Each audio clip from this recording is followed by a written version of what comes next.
Well, from the comments, I guess you guys liked my little show and tell, and I'm going to do a little bit more of that probably next week. I just figured I'd finish out the week with a couple things. A lot of people, after the autograph thing came up, had approached me, PM'd me, whatever, about are we ever going to see you at a convention again?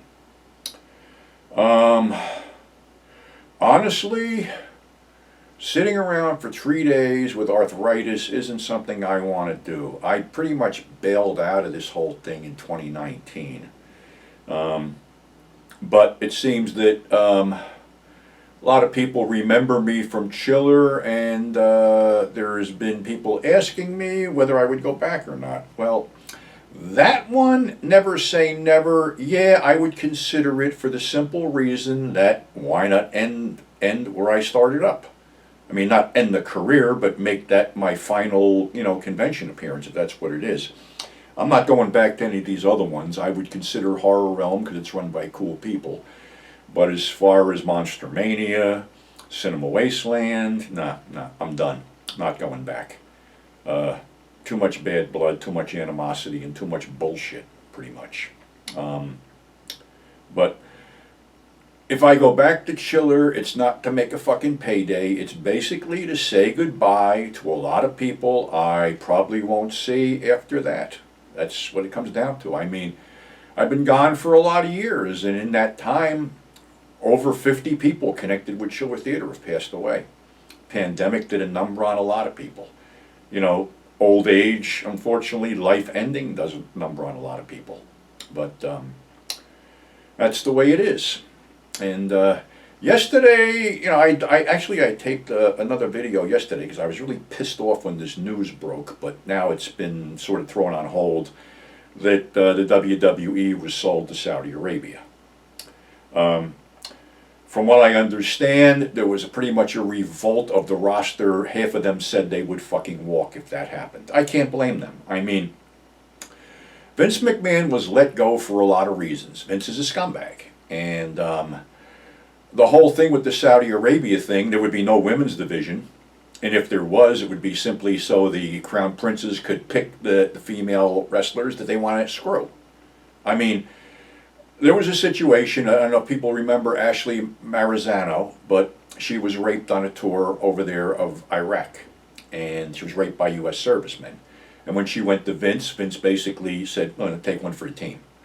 Ashley sadly committed suicide.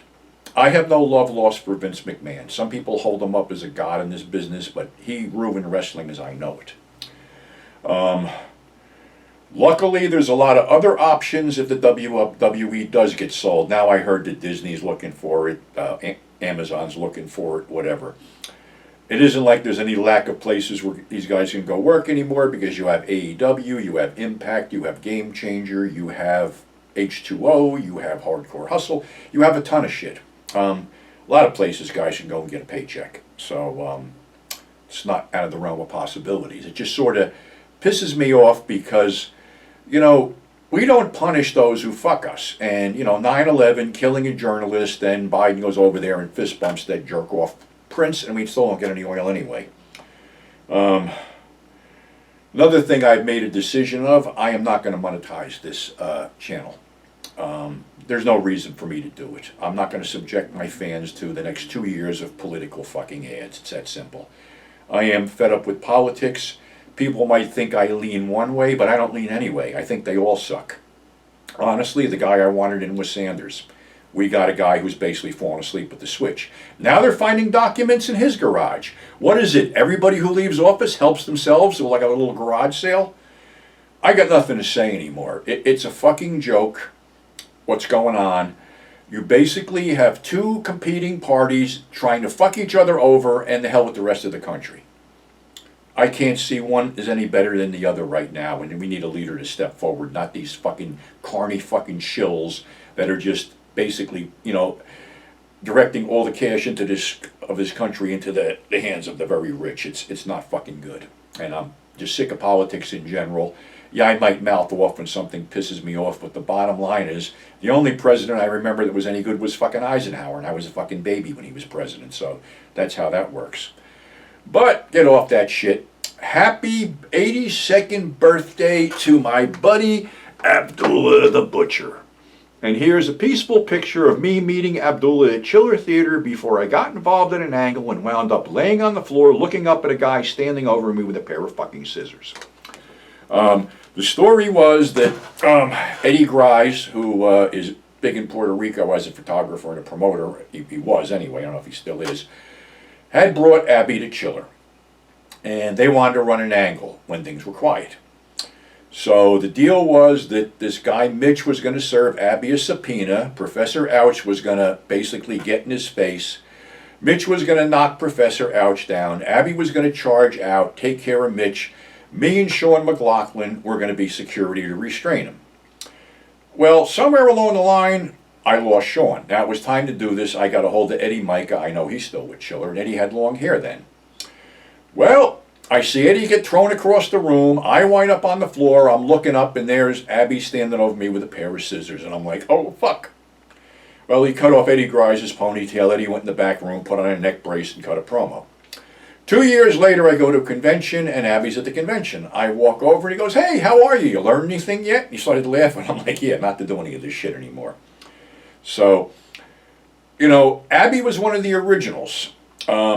You know, a lot of people don't like him. A lot of people say he takes liberties in the ring. I can only go by how he interacted with me, and he was cool. I mean, if you're dumb enough to let a guy blade you, that's on you. Like I said, he was one of the few, and I'm going back. He was born in 1941, and he was one of the first guys to, embrace this whole blading deal. King Curtis was one. The original Sheik was another. Pampero, Firpo, and Abby. Then, of course, came Funk, Sullivan, and Dusty Rhodes. Matter of fact, there is a match out, basically in some rodeo rink with Funk, Abby, Kevin, and Dusty killing each other out in a thing. The Sheik, Pampero, I guess his name was, and Curtis are long gone. Abby's like 82 years old. He's been on those Tales from the Territory shows, the Stampede one. Funk is retired. Kevin still makes the rounds and does conventions, and I think he may do local appearances at local indie promotions. So, yeah, it was a hoot actually meeting Abby and getting beat up by him. What can I say? So that's going to end it for this week. It's going to be a shitty weekend, so watch movies, especially around Cleveland. We're supposed to get 9 inches of snow tonight, but who the fuck knows. So I will be back next week with some more show and tell as I'm sorting out boxes of stuff I got laying around here. So until then, stay safe. Thanks for subscribing. Welcome. I got to welcome. There's like 47 new subscribers here, so who knew? I guess I'm doing something right. So until next time, stay safe, and we'll catch you on the flip side.